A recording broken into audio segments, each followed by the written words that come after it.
Want this broken glass effect transition? Get your clips ready. Using Overlay, apply an overlay of broken glass. Then go to Blend and select Filter. Now click on your overlay. Scroll the line and get to Adjust. Select Graphs and adjust any color you like. Mine is green.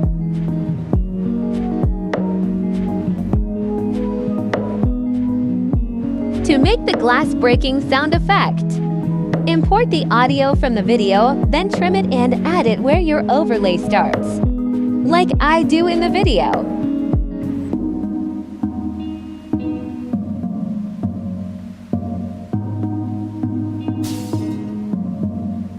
Overlay and sound from tutorial.